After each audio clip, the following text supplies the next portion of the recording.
teman-teman jangan bosan ya melihat saya, karena teman-teman sudah selalu melihat saya selewiran ya di media sosial Die Promise. Ya, jadi biarlah kiranya hanya nama Tuhan yang dipermuliakan. Biarlah pada malam hari ini itu hanya Tuhanlah yang ditinggikan. Jadi teman-teman lihat firman-Nya, biarlah firman ini yang boleh mengubah karakter kita untuk lebih dekat kepada Tuhan Yesus. Tapi sebelum saya mulai, mari kita berdoa. Bapa kami di surga, terima kasih Tuhan, pada malam hari ini kami mau belajar firman Tuhan. Berkati kami, berikan kami kuasa Roh Kudus-Mu agar kami boleh mengerti setiap apa yang Tuhan akan ajarkan kepada kami pada malam hari ini. Kiranya Tuhan sembunyikan hamba di belakang Engkau ya Tuhan. Biarlah Engkau yang berada di depan, sembunyikan hamba. Biarlah firman-Mu yang hamba akan bagikan, itu semua boleh sesuai dan seturut dengan kehendak Tuhan. Terima kasih Tuhan, dalam nama Yesus kami berdoa. Amin. Baik teman-teman, izinkan saya untuk share screen terlebih dahulu ya. Saya mau share screen.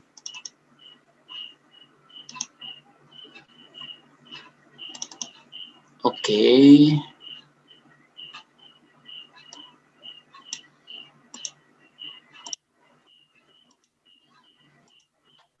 Sudah kelihatan ya? Oke. Teman-teman, pada malam hari ini kita akan belajar satu topik yang sangat luar biasa sekali.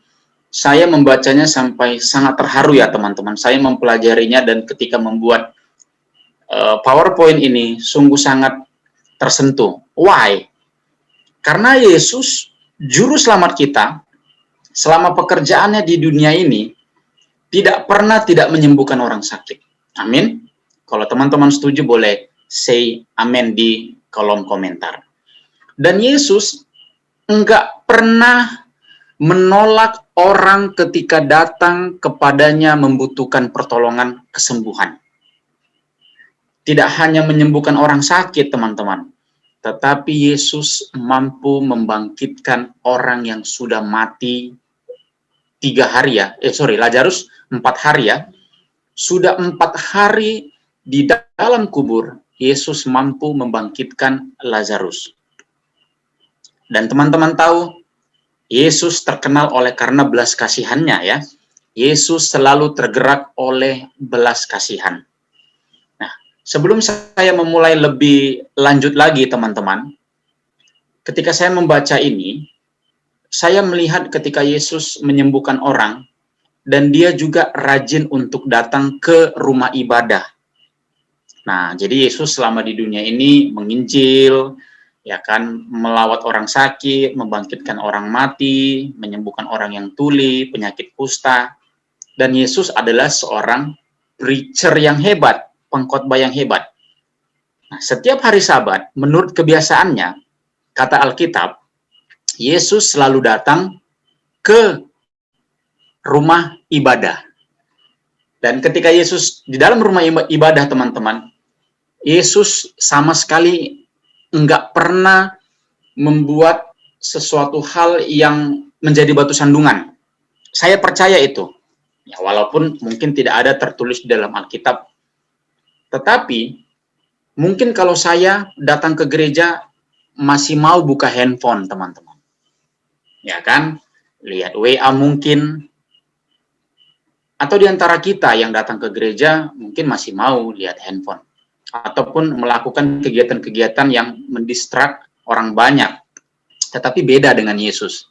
Ketika Yesus datang ke rumah ibadah, dia benar-benar menyerahkan pikirannya, hatinya untuk datang kepada Tuhan.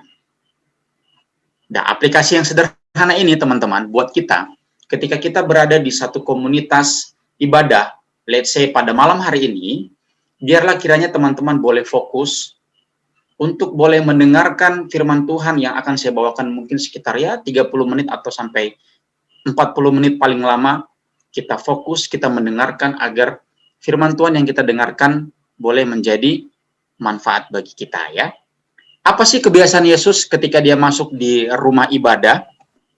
Nah, tetapi sebelumnya, mari kita lihat di dalam Lukas 13 ayat 10-17 teman-teman ya. Saya akan bacakan, inilah satu perikop kita yang akan kita pelajari pada malam hari ini. Pada suatu kali, Yesus sedang mengajar dalam salah satu rumah ibadat pada hari Sabat. Lalu kemudian, di situ ada seorang perempuan yang telah 18 tahun dirasuk roh, sehingga ia sakit sampai bungkuk punggungnya dan tidak dapat berdiri lagi dengan tegak. Ya, mungkin kalau untuk penyakit ini di zaman modern sekarang, seperti ya skoliosis atau ada gangguan penyakit tulang. Teman-teman bayangkan 18 tahun sakit. Ada juga seorang perempuan yang sakit pendarahan 12 tahun.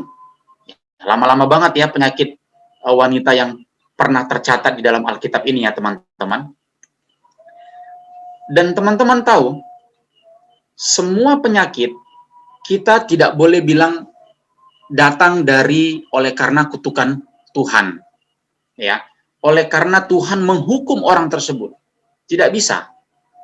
Ya, jadi kalau misalnya kita punya saudara yang sedang sakit, punya saudara yang sedang ketimpa kemalangan, kita tidak boleh langsung menjudge orang tersebut, mengatakan bahwa dia dihukum oleh Tuhan. Buktinya apa teman-teman? Kita ingat cerita Ayub.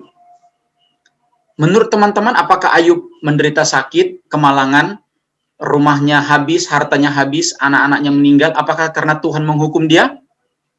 Tidak. Tetapi karena Tuhan mengizinkan apa? Si setan untuk mencobai, ya, untuk melihat bukti ketulusan dari Ayub. Kita tahu ceritanya bagaimana Ayub menang dan dia tidak pernah sekalipun mengutuk Allah di dalam hidupnya untuk segala hal yang buruk yang menimpa kehidupan Ayub. Di ayat yang ketiga, Yesus mengatakan ketika Yesus melihat perempuan itu, ia memuji dan berkata kepadanya, "Hai ibu, penyakitmu telah sembuh." Kita tidak melihat di sini ibu ini menderita penyakit oleh karena dosanya. Tetapi ada juga orang-orang yang disembuhkan Yesus. Yesus mengatakan, "Engkau telah sembuh dan jangan berbuat dosa lagi," atau sin no more. Ya, Yesus beberapa kali mengatakan hal tersebut kepada orang yang disembuhkannya. Nah, tetapi kepada ibu ini, kalau kita baca perikopnya, Tuhan Yesus tidak mengatakan pergi dan jangan berbuat dosa lagi, teman-teman. Ya, jadi kita mengetahui secara eksplisit bahwa ibu ini adalah seorang yang baik hati. Ya. Lalu ia meletakkan tangannya atas perempuan itu dan seketika itu juga berdirilah perempuan itu dan memuliakan Allah. Teman-teman tahu, wanita ini ditemukan Yesus di dalam rumah ibadat. Artinya apa? Walaupun dia sudah sakit selama 18 tahun, teman-teman. Ibu tersebut bungkuk selama 18 tahun, tetapi ibu tersebut selalu datang ke rumah ibadat. Nah, aplikasinya buat kita, buat saya adalah, dalam hal apapun, dalam kondisi apapun, kita jangan pernah melepaskan pandangan kita dari persekutuan dengan Tuhan. Amin. Mungkin saat ini ya kita nggak bisa datang ke gereja oleh karena ada pandemi, tetapi kita bisa mengikuti ibadah di online, ya teman-teman ya. Sorry. Lalu ia meletakkan tangannya atas perempuan itu, seketika itu juga berdirilah perempuan itu dan memuliakan Allah. Tetapi kepala rumah ibadat gusar karena Yesus menyembuhkan orang pada hari Sabat. Lalu ia berkata kepada orang banyak, ada 6 hari untuk bekerja. Karena itu datanglah pada salah satu hari itu untuk disembuhkan dan jangan pada hari Sabat. Teman-teman tahu, orang Farisi membuat hari Sabat menjadi hari beban, ya. Seharusnya adalah menjadi hari kesukaan karena hari Sabat diadakan Tuhan untuk manusia dan bukan manusia untuk hari Sabat. Tetapi oleh karena banyaknya peraturan ya, jalan kaki berapa mil saja nggak boleh, melap keringat saja nggak boleh, semuanya apa-apa nggak boleh. Sehingga membuat sabat itu menjadi beban. Nah, Yesus datang untuk membuat suatu tata cara yang baru, bukan hari sabat yang ditiadakan Yesus, tetapi bagaimana cara mereka memaknai hari sabat, teman-teman. Ya, nanti untuk topik hari sabat mungkin akan kita bikin kelas-kelas yang lebih detail ya teman-teman ya. Saya tidak akan panjang lebar membahas hari sabat di sini. Tetapi kepala rumah ibadat gusar karena Yesus menyembuhkan orang pada hari sabat. Tetapi Tuhan menjawab dia, katanya, "Hai orang-orang munafik, bukankah setiap orang di antaramu melepaskan lembunya atau keledainya pada hari sabat dari kandangnya dan membawanya ke tempat minuman?" Nah, jadi mereka munafik, teman-teman. Sama seperti ketika mereka, orang-orang Farisi, ahli-ahli Taurat, membawa seorang perempuan yang kedapatan berzina. Teman-teman ingat ya ceritanya? Ketika itu Yesus bilang, "Barang siapa di antara engkau yang tidak pernah berdosa, silakan terlebih dahulu apa? Melempari perempuan ini dengan batu." Tetapi tidak ada yang berani melempar dengan batu kan? Karena mereka semua berdosa. Jadi mereka hanya, kalau kata lagu, hanya manis di bibir. Tetapi perlakuan mereka itu ya sama sekali nol gitu. Tuhan tahu bahwa mereka ini munafik. Ya.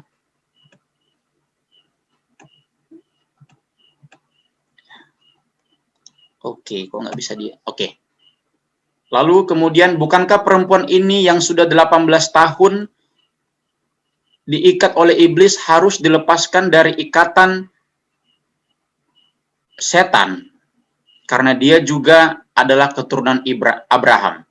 Dan waktu ia berkata demikian, semua lawannya merasa malu dan semua orang bersukacita karena segala perkara mulia yang telah dilakukan oleh Yesus, teman-teman. Nah, apa sih yang biasa yang Yesus lakukan pada hari Sabat? Yesus selalu membaca firman Tuhan ya teman-teman ketika dia datang di rumah ibadah.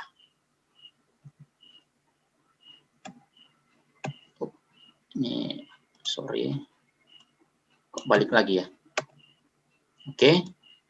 Lalu kemudian Yesus berkhotbah menjelaskan firman Tuhan kepada orang banyak di hari Sabat. Teman-teman ingat, ketika Yesus selalu berada di rumah ibadah, orang-orang selalu mendengar Yesus dan memperhatikan pengajarannya dengan seksama. Orang-orang selalu merasa takjub mendengar pengajaran Yesus, karena kata-kata Yesus penuh dengan kuasa. Apa yang Yesus ajarkan, Yesus selalu praktekkan. Ya, beda sama ahli-ahli Farisi yang mereka temui selama ini. Ahli Farisi bilang A, tetapi pada prakteknya orang Farisi mengatakan B, melakukan C. Sehingga mereka bingung, orang-orang bingung, loh ini kenapa banyak ahli Taurat yang tidak menjalankan apa yang mereka telah pelajari. Mereka semua takjub sehingga mereka memperbincangkannya. Katanya, apa ini? Suatu ajaran baru. Ia berkata-kata dengan kuasa, roh-roh jahat pun diperintahkannya dan mereka taat kepadanya. Berita tentang Yesus menyebar ke seluruh daerah tersebut.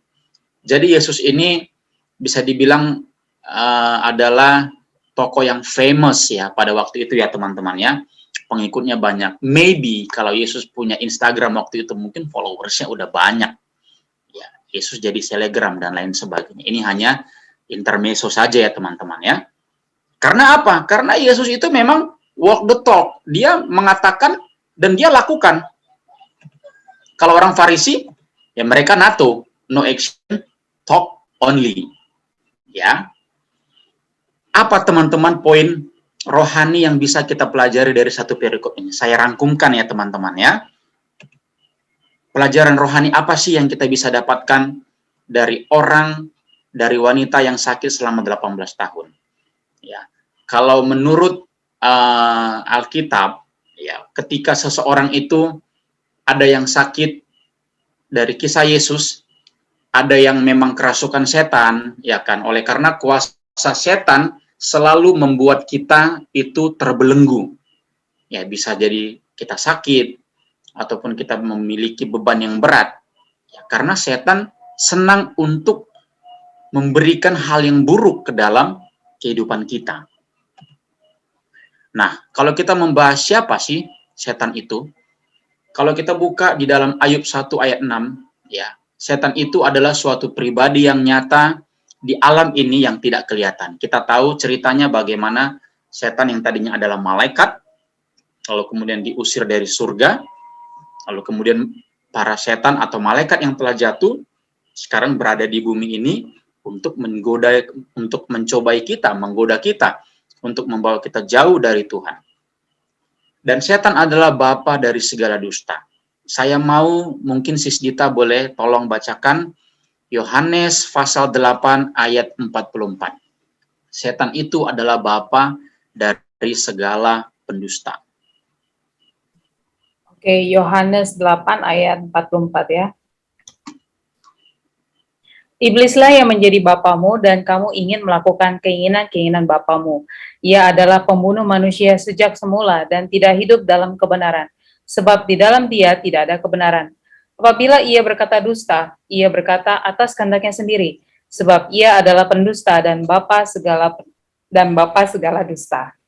Nah, jadi dia adalah bapa segala pendusta. Jadi, teman-teman, jika kita masih sering berdusta, maka bapak kita adalah setan. Bukan Junianson yang bilang, tetapi Alkitab. Ya, jadi jangan marah sama saya, teman-teman. Ya. Dan nomor 3, siapa setan itu? Setan adalah penjerat manusia. Saya akan bacakan di dalam 2 Timotius 2 ayat 26. Dan dengan demikian mereka menjadi sadar kembali karena terlepas dari jerat iblis yang telah mengikat mereka pada kehendaknya. Jadi setan penjerat manusia.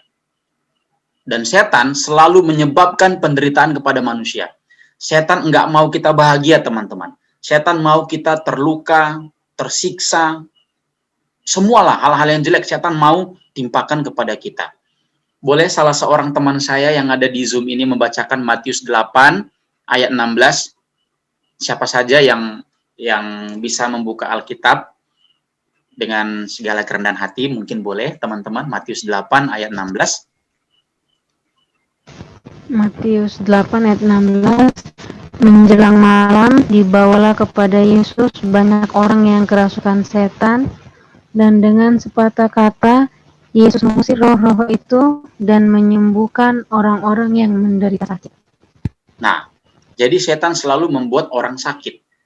Lalu kemudian setan selalu memberikan penyesatan. Ya, di dalam 1 Timotius 4 ayat 1, dia selalu memberikan penyesatan. Nah, lalu di ayat yang terakhir, pendakwa manusia. Boleh salah seorang teman saya juga boleh membuka dalam Zakaria 3 ayat 1.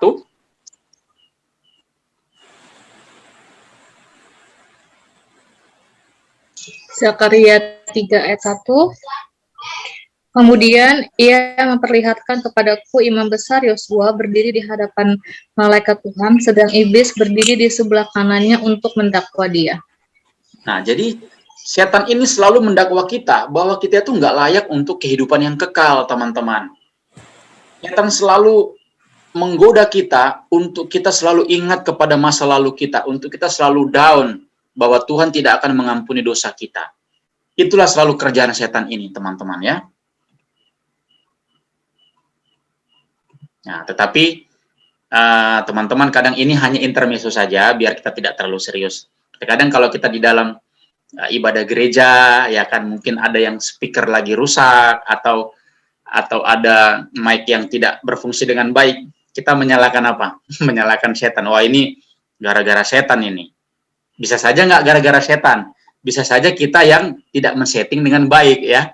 Ya, jadi jangan melulu kita menyalahkan setan. That's hanya intermezzo ya teman-teman ya. Oke, lalu yang kedua,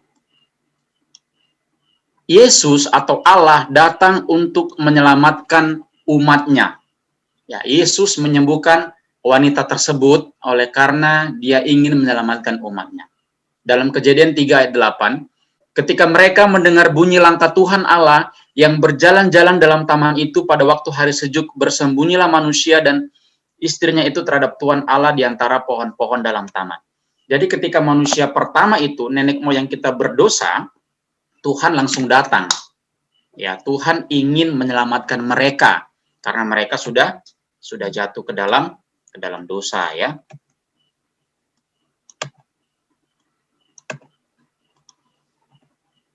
Nah, lalu kemudian di ayat yang selanjutnya dalam Amos 3 ayat 7, ya, dikatakan di sini, sungguh Tuhan Allah tidak berbuat sesuatu tanpa menyatakan keputusannya kepada hamba-hambanya para nabi. Nah, jadi Tuhan, ketika Tuhan ingin menyelamatkan umatnya, Tuhan selalu memberikan perantara nabi-nabi dan menuliskannya di dalam Alkitab, yang dimana semua buku nabi-nabi di dalam perjanjian lama merujuk kepada Yesus yang adalah penyelamat, yang adalah savior kita, yang adalah Tuhan yang mati di kayu salib untuk mendamaikan kita dengan Allah. Jadi selalu Tuhan memberikan perumpamaan-perumpamaan melalui nabi-nabinya, melalui lambang-lambang untuk mengingat bahwa akan ada juru selamat yang menyelamatkan kita. Ketika Yesus sudah hadir ke dunia ini, dia selalu menjadi penyelamat, ya teman-teman, ya, untuk menyembuhkan orang yang sakit, untuk membebaskan orang dari kesengsaraannya. Lalu kemudian Allah datang dalam wujud manusia. Yohanes 1 ayat 1, pada mulanya adalah firman, firman itu bersama-sama dengan Allah, dan firman itu adalah Allah. Firman itu telah menjadi manusia dan diam di antara kita, dan kita telah melihat kemuliaannya, yaitu kemuliaan yang diberikan kepadanya sebagai anak tunggal Bapa, penuh kasih karunia dan kebenaran. Teman-teman, Allah datang dalam wujud manusia.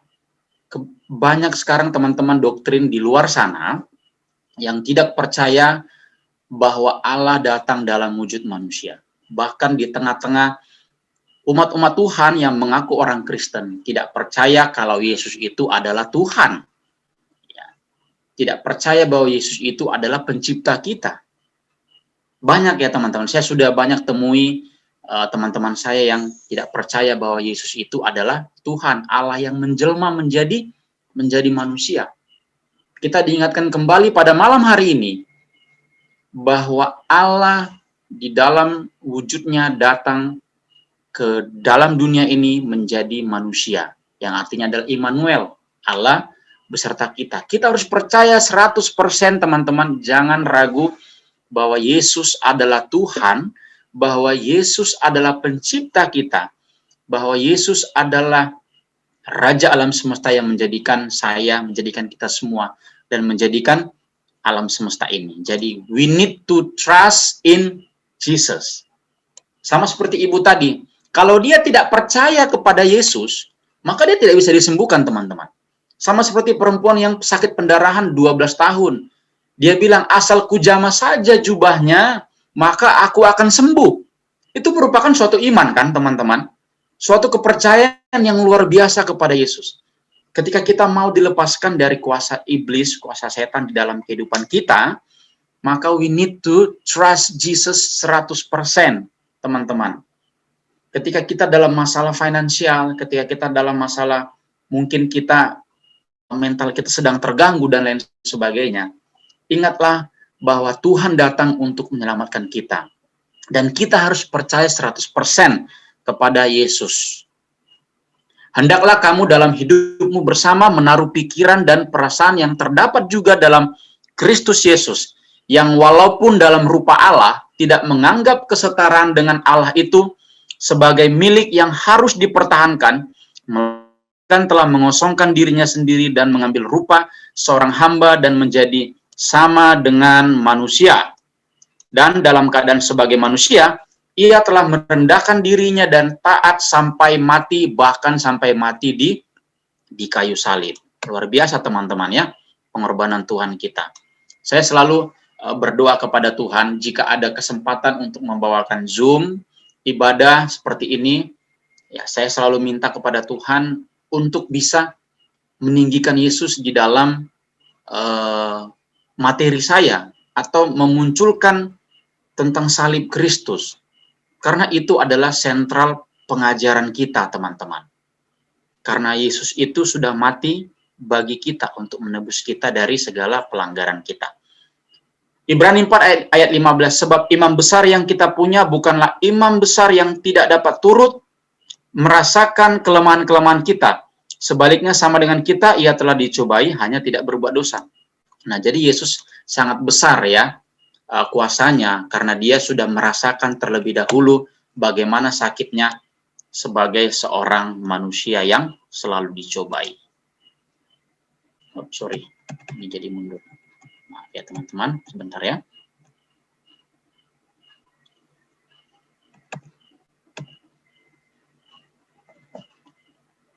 Setan gemetar terhadap Yesus, ya. Jadi kalau kita mengetahui bagaimana kuasa setan tidak akan bertahan lama ketika berhadapan dengan Yesus sang pemberi kehidupan ya teman-teman ya. Karena selalu Yesus berhasil untuk mengusir setan dari setiap orang yang dirasuki.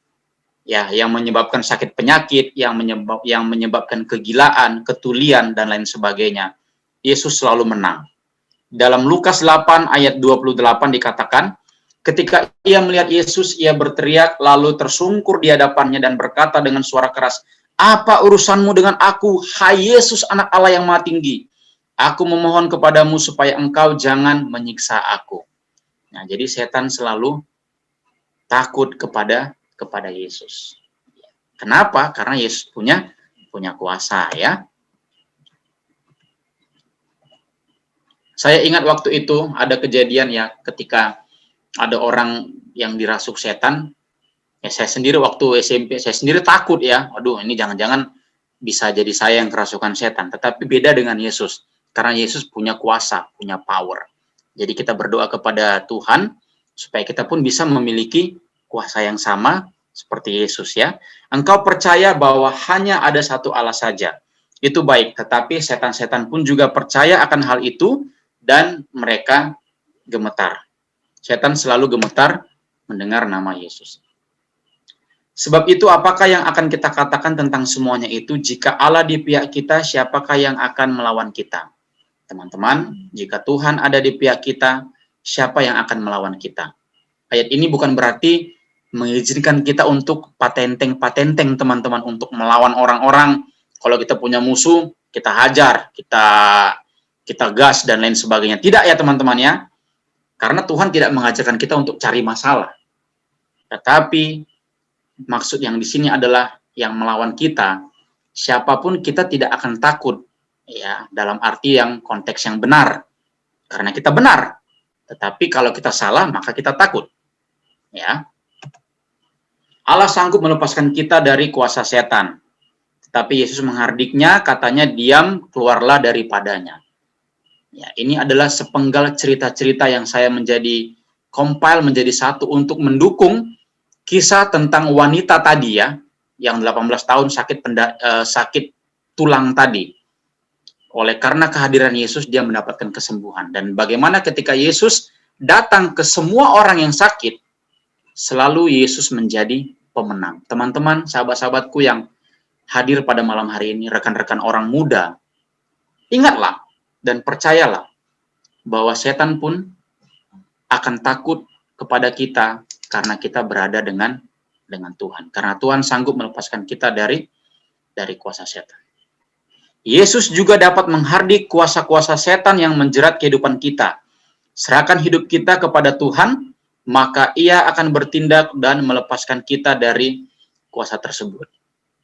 Mungkin teman-teman, oh enaklah Bro Jun ngomong kayak gini ya, kita ngomongnya enak, begini-begini, tetapi aplikasinya sulit. Yes, sangat sulit. Saya pun masih berjuang untuk bisa mendapatkan kekuatan dari Tuhan, untuk tidak khawatir akan kehidupan ini, untuk menyerahkan hidup saya sepenuhnya kepada Tuhan. Karena saya percaya Tuhan yang mampu melepaskan saya dari segala pergumulan-pergumulan saya secara pribadi.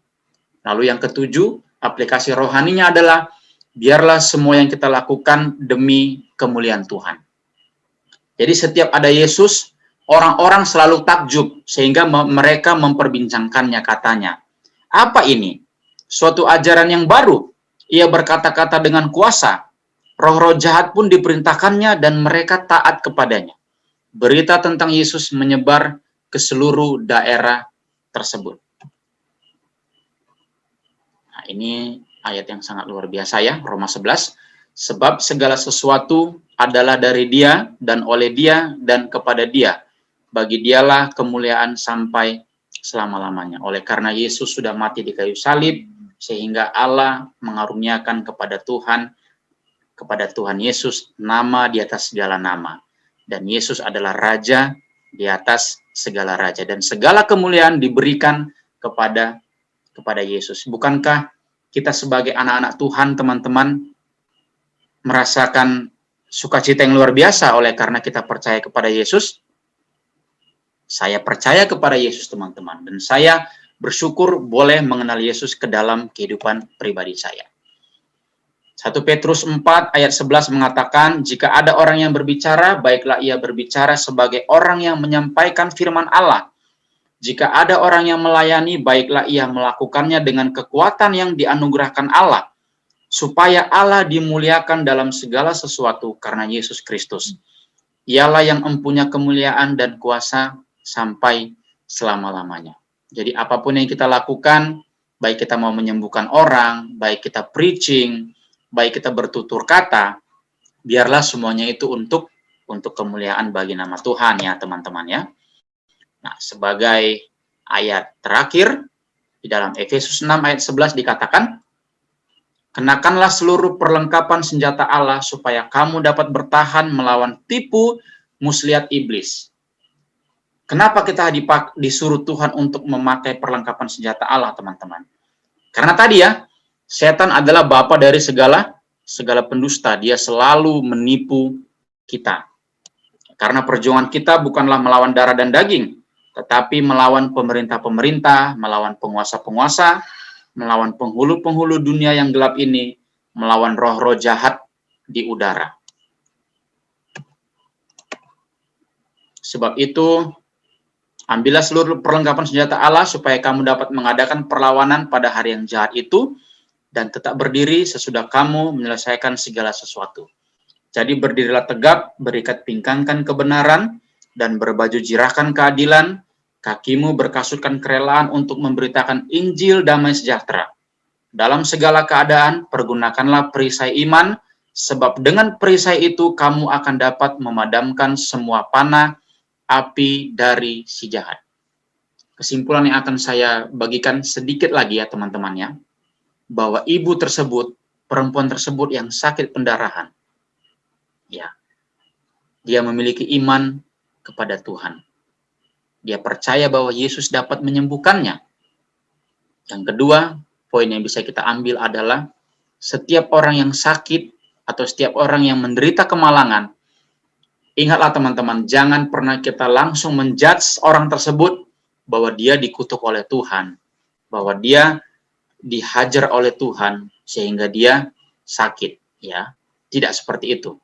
Lalu yang ketiga, ketika ibu tersebut disembuhkan, dia memiliki sukacita yang luar biasa dan dia pun pasti akan menceritakannya kepada orang banyak. Jadi ketika kita sudah menerima Yesus sebagai Tuhan dan Juru Selamat kita, yang sudah melepaskan kita dari cengkeraman setan, ya, yang melepaskan kita dari bapa segala pendusta itu, maka kita pun wajib untuk menceritakannya kepada orang lain, teman-teman. Ya, kita harus menceritakan kepada orang lain bagaimana Yesus membebaskan kita. Lalu yang keempat, trust in God always, dan percayalah. Dan kita harus mengenakan kelengkapan senjata Allah dan memberitakan Injil damai sejahtera. Oke, teman-teman, sebelum kita ada sesi breakout room nih, teman-teman. Jadi kami memohon bagi teman-teman yang hadir pada malam hari ini, jangan left group dulu, karena kita akan belajar sharing satu dengan yang lain. Kita akan saling mendoakan satu dengan yang lain. Nah, bagi teman-teman yang akan menjadi fasilitator dalam sesi breakout room, ini ada pertanyaan yang akan kita bahas bersama-sama ya. Yang pertama, ceritakan pengalaman Anda saat mengalami sakit atau pencobaan dan bagaimana Tuhan menolong Anda. Apakah Tuhan segera menyembuhkan Anda dengan segera seperti perempuan ini atau lebih lama?